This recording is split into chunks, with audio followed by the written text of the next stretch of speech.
सबसे ज्यादा कंजम्पशन शराब का कहीं है, खपत है, तो देश में सबसे ज्यादा मध्य प्रदेश में है। आदरणीय प्रदेशवासियों, ये दोनों बात मैंने क्यों कही? यहाँ ड्रग्स, अभी कोई दूसरा प्रदेश नहीं बचा, पंजाब भी नहीं बचा, जितना ड्रग्स का कारोबार मध्य प्रदेश से की धरती से होता है दूसरे किसी राज्य से नहीं होता।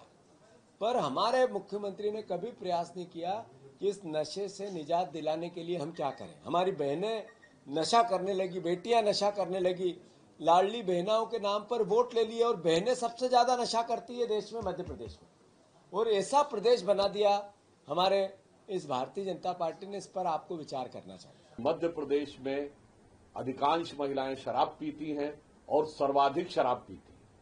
यह बयान न सिर्फ मध्य प्रदेश की महिलाओं का अपमान है, बल्कि कांग्रेस की महिला विरोधी क्षुद्र एवं कुत्सित मानसिकता का एक बहुत अशोभनीय उदाहरण है। क्योंकि कांग्रेस की सोच महिलाओं के बारे में क्या है, ये तो स्वयं कांग्रेस के नेता भी जानते हैं। चाहे पूर्व कांग्रेस की नेता रही अंगिका दत्ता हो, राधिका खेड़ा हो या प्रियंका चतुर्वेदी हो, इनके अनुभव तो आज स्वयं पब्लिक डोमेन में है। और इससे पूर्व भी कांग्रेस के अनेक नेता महिलाओं के विरुद्ध अत्यंत अशोभनीय टिप्पणियां कर चुके हैं। चाहे कांग्रेस के मध्य प्रदेश के पूर्व मुख्यमंत्री दिग्विजय सिंह जी का एक अत्यंत अशोभनीय बयान हो महिलाओं के बारे में, जिसे उद्धृत करना उचित नहीं है, चाहे श्री प्रकाश जायसवाल जी का बयान हो, चाहे अभी राजस्थान में कांग्रेस के वरिष्ठ नेता शांति धारीवाल जी का वो बयान कि राजस्थान में रेप अधिक इसलिए होते हैं क्योंकि वह मर्दों वाला प्रदेश है। और इतना ही नहीं, अपनी पार्टी के अंदर की महिलाओं के बारे में किस ढंग से कांग्रेस पार्टी डील करती है, इसका एक उदाहरण आप याद करिए।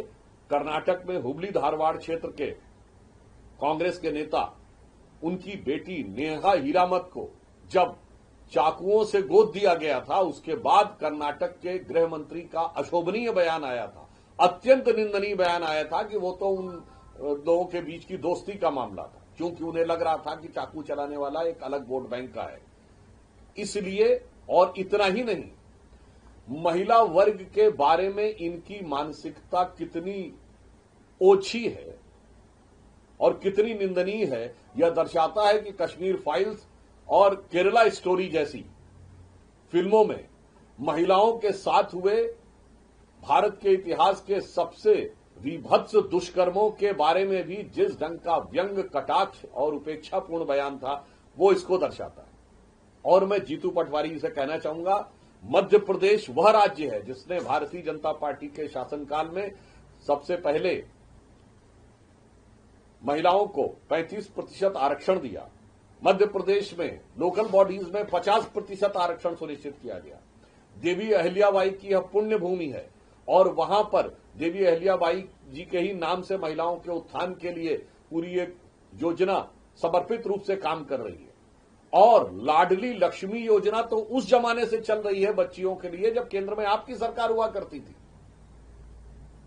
और जहां तक शराब के कंजम्पशन की बात है, तो अभी हाल ही में इसी अगस्त के महीने में देश के एक प्रसिद्ध अंग्रेजी अखबार और दक्षिण भारत के एक प्रसिद्ध अंग्रेजी अखबार ने स्पष्ट रूप से यह कहा है कि rural Telangana has become the biggest consumption of liquor in India.